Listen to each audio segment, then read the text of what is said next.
नमस्कार, popular superfast news में आपका स्वागत है। मैं हूं आपके साथ समीक्षा दादीज। आज इस सुपरफास्ट में बात होगी तेलंगाना विधानसभा चुनावों के लिए आज वोटिंग की। सुप्रीम कोर्ट ने नफरत भरे भाषणों पर सख्त कार्यवाही की।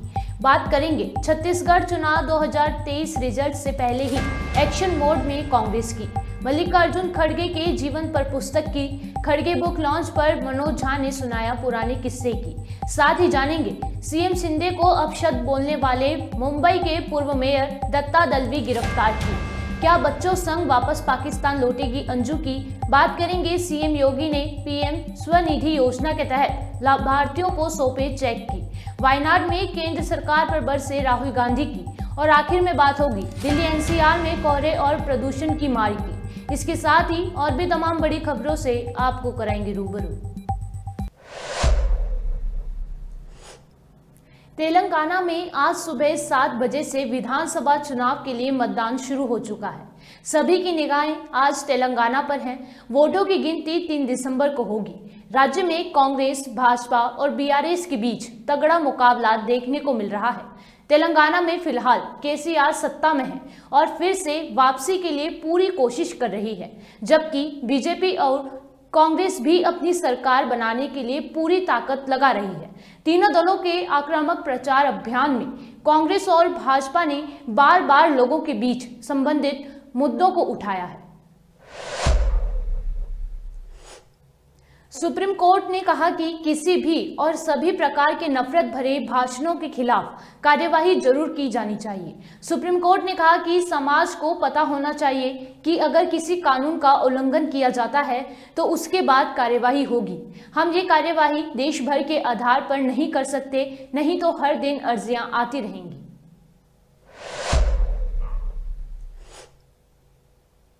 छत्तीसगढ़ में विधानसभा चुनाव के नतीजे आने से पहले ही कांग्रेस एक्शन मोड में आ गई है। पार्टी ने छत्तीसगढ़ में दागियों पर कार्यवाही की है।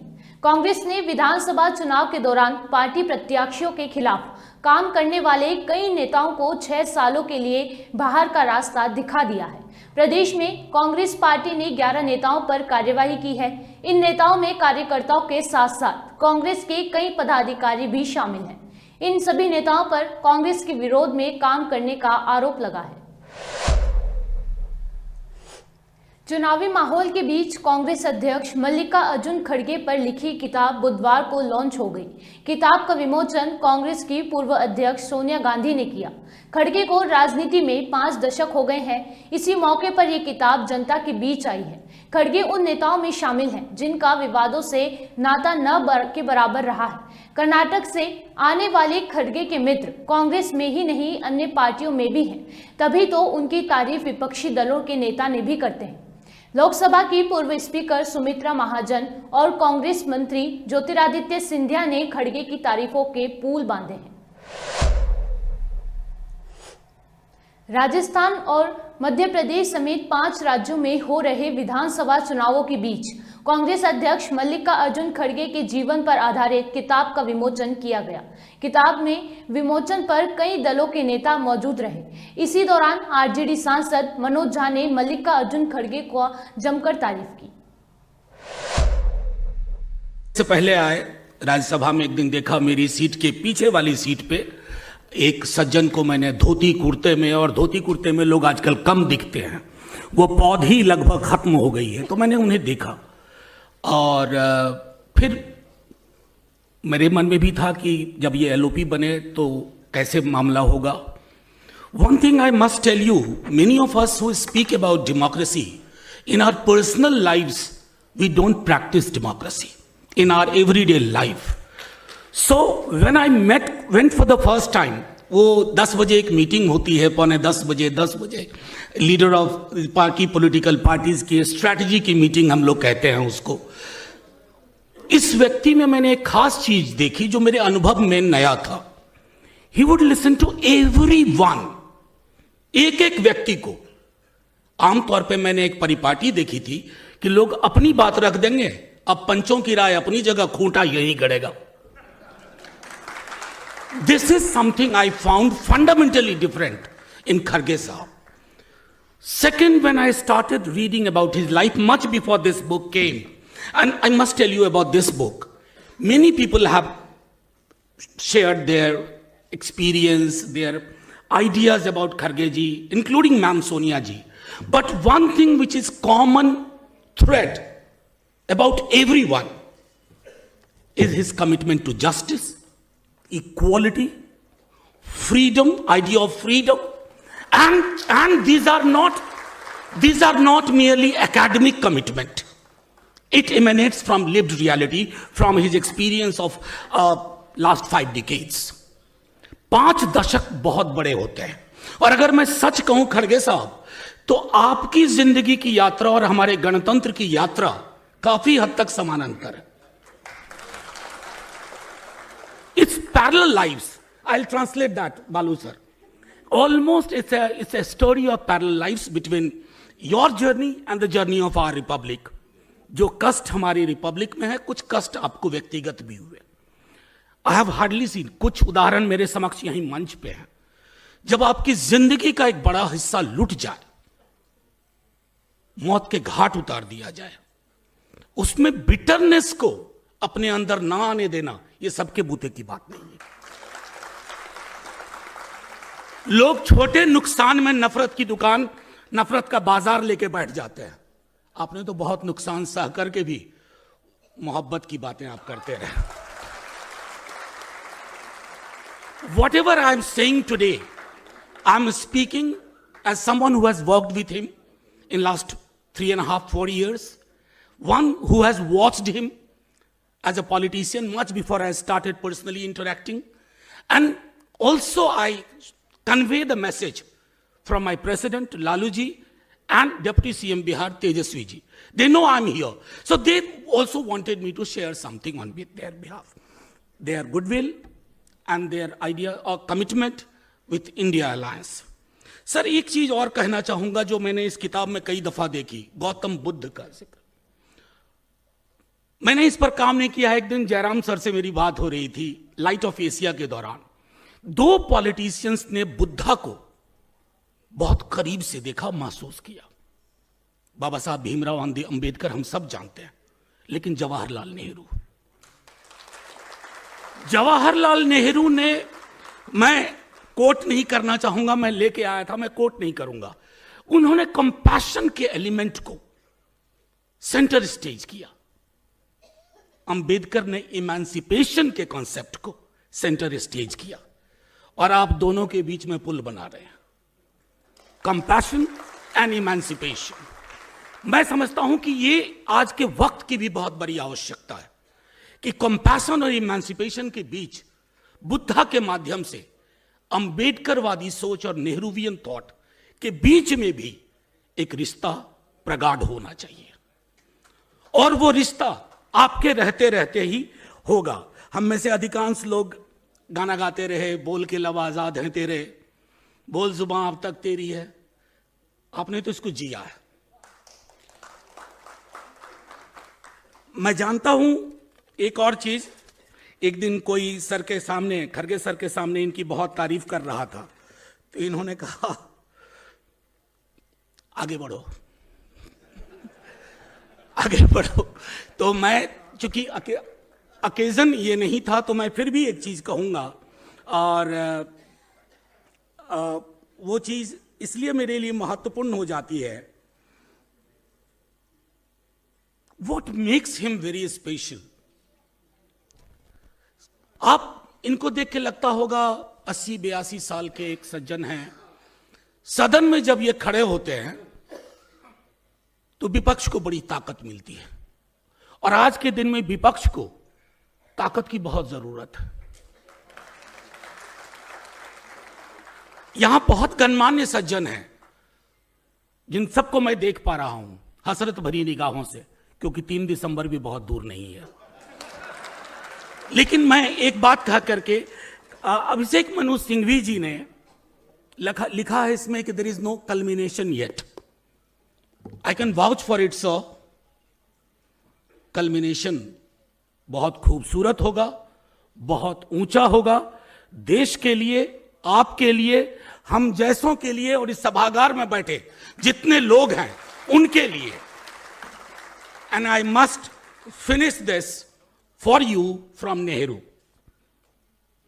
बार बार नेहरू का जिक्र कर रहा हूं और मैं ये भी कहना चाहता हूं कि नेहरू कॉपी लेफ्ट है इस देश के, किसी का कॉपी राइट नहीं है, तो कॉपी लेफ्ट है.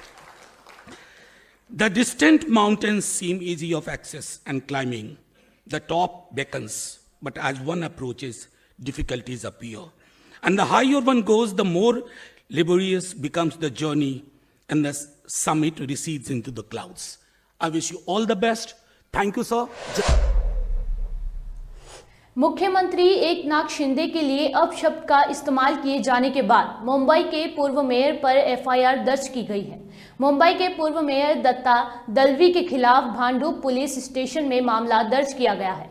दत्ता दलवी पर मुंबई के भांडुप इलाके में आयोजित शिवसेना की सभा में सीएम शिंदे को गाली गलौज करने का आरोप लगा है. भूषण पलांडे नामक व्यक्ति की शिकायत पर भांडुप पुलिस ने शिवसेना यूबीटी के नेता पूर्व मेयर दत्ता दलवी के खिलाफ कई आईपीसी धारा लगाते हुए मामला दर्ज किया है. नसरुल्ला के प्यार में पाकिस्तान गई अंजू भारत वापस लौट आई है. अंजू बुधवार को अटारी वाघा बॉर्डर के रास्ते भारत में दाखिल हुई. फिलहाल अभी वह बीएसएफ की कैंप में है. वहीं में उसकी पहली तस्वीर सामने आई है. इसी बीच सवाल उठने लगे हैं कि क्या अंजू अब अपने बच्चों संग वापस पाकिस्तान जाएगी या फिर अकेले ही लौटेगी. वहीं इन सवालों का जवाब अंजू के पाकिस्तानी पति नसरुल्ला ने देते हुए बड़ा खुलासा कर दिया है.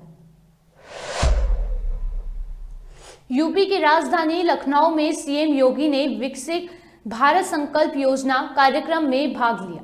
इस दौरान सीएम योगी ने पीएम स्वनिधि योजना के तहत लाभार्थियों को प्रमाण पत्र दिए और चेक सौंपे. इस मौके पर कार्यक्रम को संबोधित करते हुए सीएम योगी ने कहा कि विकसित भारत हर किसी का संकल्प होना चाहिए. ये जो योजनाएं हैं,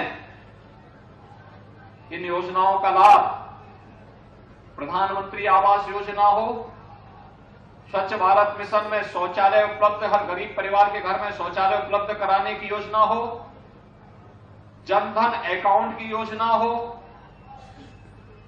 आयुष्मान भारत की योजना हो, पीएम स्वनिधि योजना हो, ग्रामीण क्षेत्र में पीएम स्वामित्व की योजना हो, मुख्यमंत्री आवास की योजना हो, हर गरीब के पास अपना राशन कार्ड हो, या फिर और भी तमाम अन्य योजनाएं जितनी भी हैं, योजनाएं पहले क्यों नहीं चली?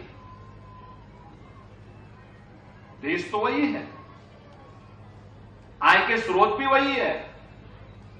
ऐसा नहीं कि मोदी जी के आने के बाद कोई अलग से कुबेर का खजाना फूटा हो और मोदी जी ने वहां से लाकर बांटना शुरू कर दिया. नहीं, पहले गरीब, सामान्य नागरिक, किसान, महिलाएं, नौजवान इस सरकार के एजेंडे के हिस्से नहीं थे. चेहरा देखकर के योजनाओं का बंदरबाट होता था, गरीब ताकता रह जाता था. अब याद करिए, पिछले 9-9.5 वर्ष में प्रधानमंत्री मोदी जी के माध्यम से देश के अंदर 12 करोड़ परिवारों को शौचालय मिले,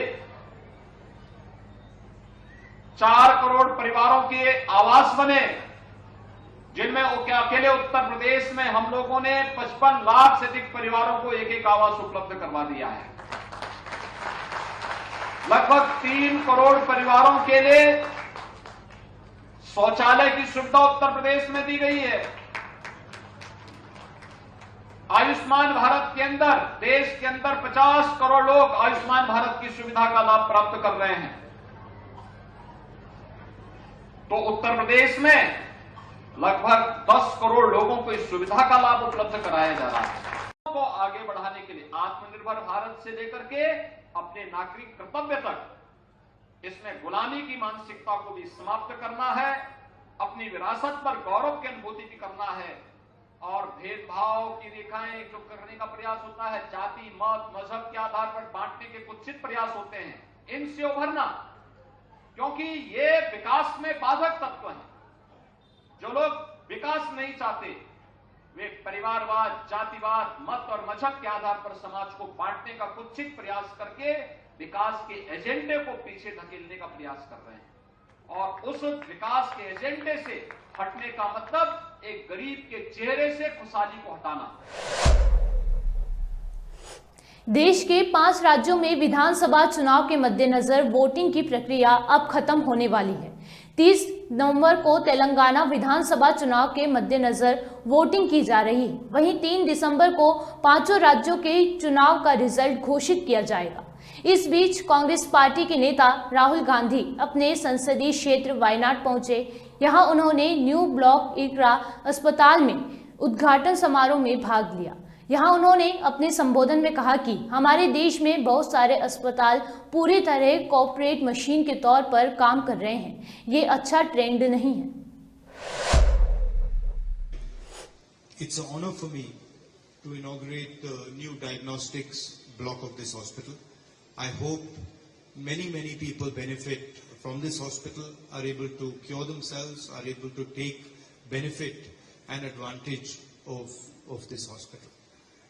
I travel around India quite a lot, and I notice that the biggest victims of medical tragedies are poor people, because if you have money, you can always get treatment in a good hospital. You can always go to a fancy hospital and get treatment. But if you are poor and you get cancer, or a relative gets cancer, or you get heart disease, or a relative gets heart disease, then you really, basically your life is over. So I'm happy to see that this hospital does treatment for poor people, does it on a charity basis, and has a sensitive approach. A lot of hospitals are run purely like corporate machines, and I think that's not a good trend in our country. So I'm quite happy to see that during COVID, this hospital played a very important role, and that they help poor people with free dialysis and other treatment. I think at the national level, we need to rethink the way we think about healthcare, and I think one of the guarantees that the national government should think about giving its people is healthcare at really low cost, especially to the poor people. We have done some work on this in Rajasthan, and hopefully if we come to power in 2024, we will try and implement these type of ideas across the nation. Thank you very much for having me here. It's always an honor and a pleasure. As I was saying yesterday, Wayanad for me is like coming to visit family members.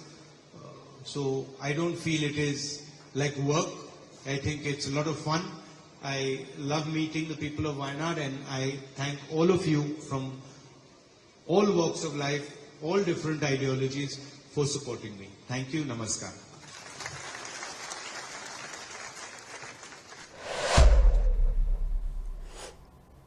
Delhi NCR में हुई बारिश के बाद अब धीरे धीरे ठंड भी बढ़ने लगी है, साथ ही कोहरा भी छाने लगा है।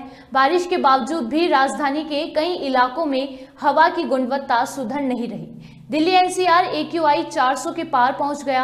आनंद विहार में AQI 370 और ITO में 351 रहा। मौसम विभाग के अनुसार अगले कुछ दिन दिल्ली एनसीआर में कोहरे के साथ साथ प्रदूषण बढ़ने की भी संभावना है। सुपरफास्ट टॉप 10 न्यूज में आज के लिए इतना ही। देश और विदेश की तमाम बड़ी खबरों से जुड़े रहने के लिए देखते रहिए पॉपुलर टीवी। धन्यवाद।